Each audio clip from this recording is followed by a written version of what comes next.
I had a normal pregnancy. Went in for a scheduled induction and had about 16 hours of labor. I started getting a fever, and when I got a fever, Adeline's heart rate went down, so they took me back for an emergency C-section. Well, everything was going fine. Heather was 7 centimeters dilated, and we all thought it would be a couple of hours, so we all went to eat.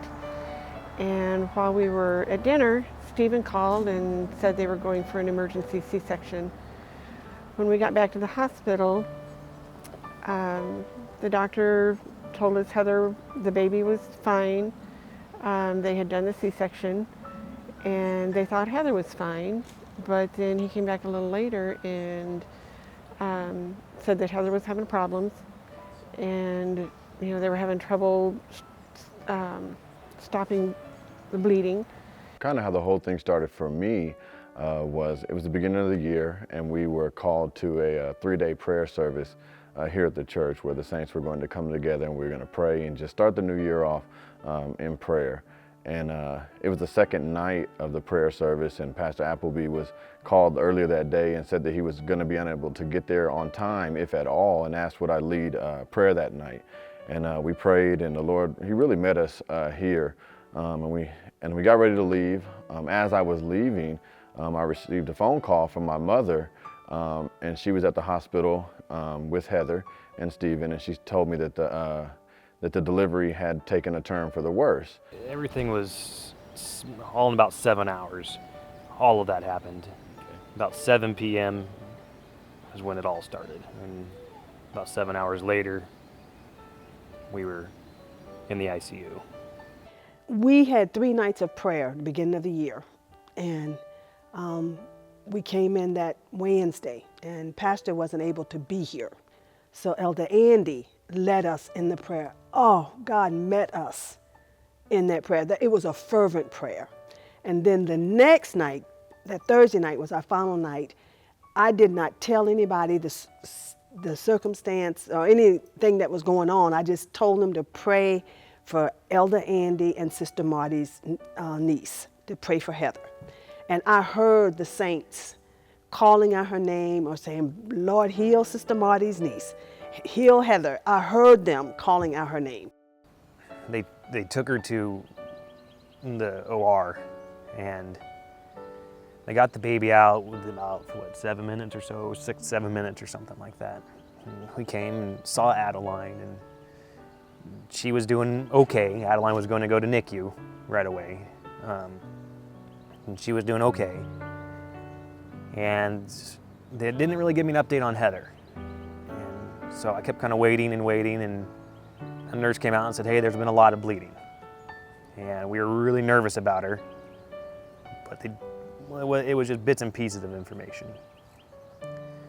And then the doctor came out about 45 minutes later and said, there's still a lot of bleeding going on. We may have to do some additional surgery on her, and said, do whatever you got to do. I need my wife back. And it was Grandma and Grandpa, the other Grandma and Grandpa, and a great-grandma and a great-grandpa. And we literally dropped to our knees in prayer for Heather and for Adeline, and asking God to heal and to spare them. But in my prayer, I released them to God's care, and I knew that no matter what, He loved them, He loved us, and it would be all right. But at no time in my mind or in my heart, did I accept the fact that they would not be fine. God gave me that faith just to believe that He was going to heal both of them and that they were going to be okay. And my brother, he's a corpsman. He lives in LA, but he's a Navy corpsman. And he called and he said, Andy, you really need to go to the hospital. People that contract the condition that Heather has typically don't make it. There's a high death rate with the condition that she has. So at that point, I decided I needed to get up and drove into the hospital. When I got there was, several family members sitting around. I remember Stephen, Heather's husband, I remember him sitting in the floor, and you could just see the hurt and the pain. And I was in the labor room and laying down, and my parents were there, my grandparents, and everyone was there, and I just fallen asleep. And they hit the code blue alarm, which is hospital-wide PA system, and says, hey, there's a code going on. And I've been at the hospital enough. I know where most of the rooms are at. And like he said, 5J OR2. And I just remember coming up screaming and just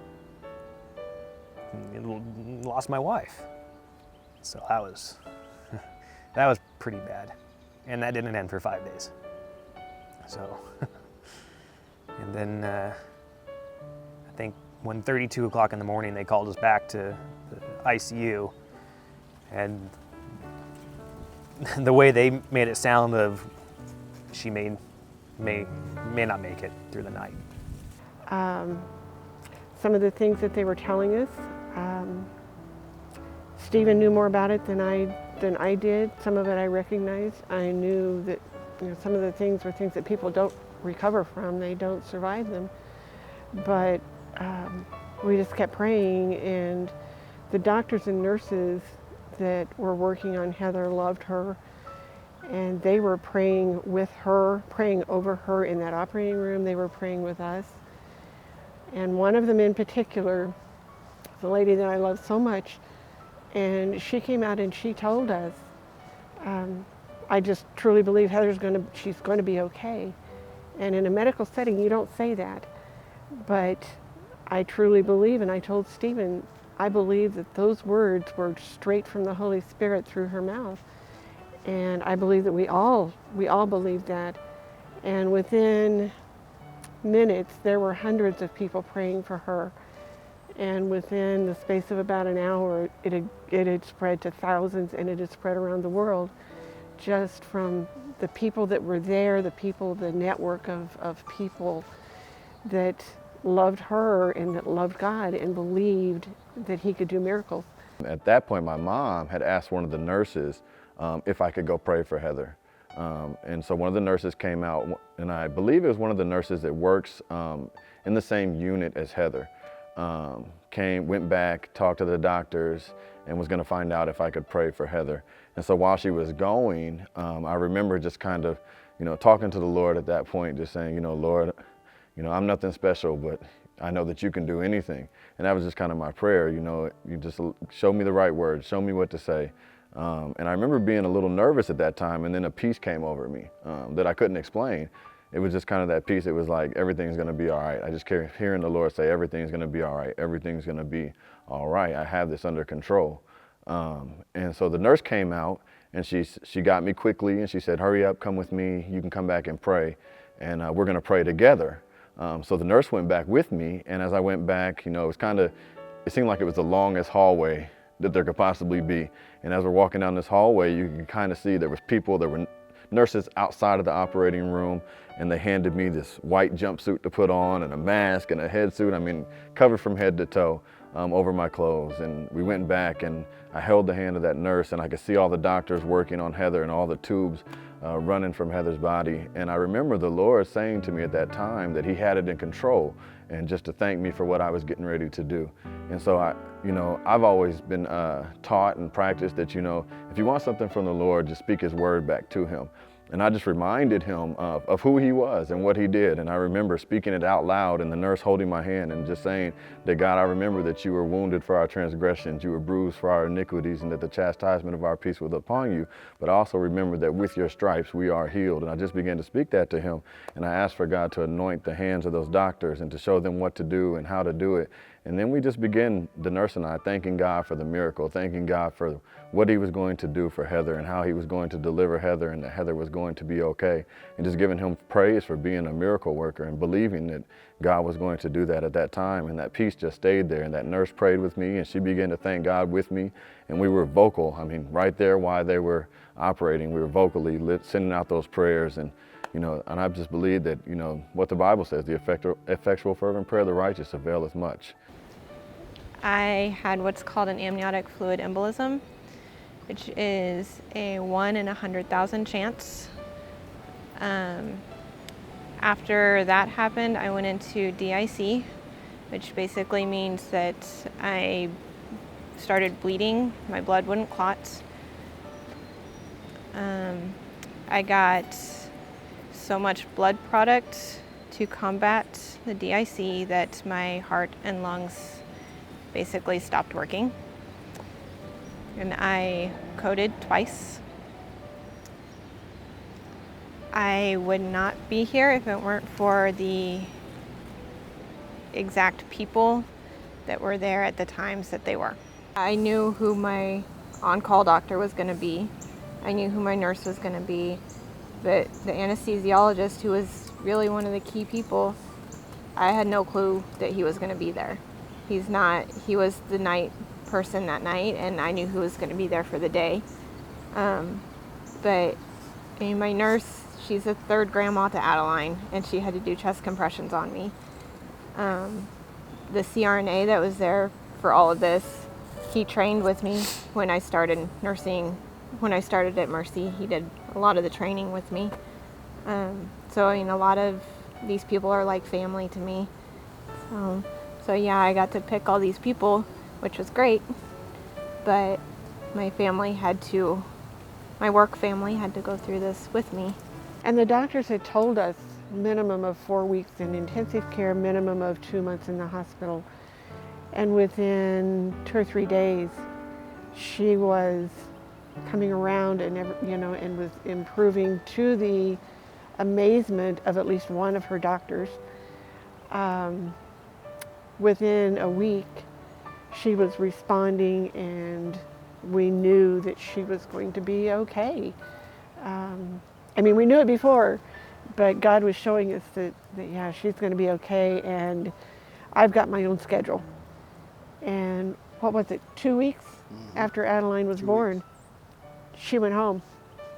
And and you saw her. She's fine. She's beautiful. She's going back to work in a couple of weeks. And that's something else.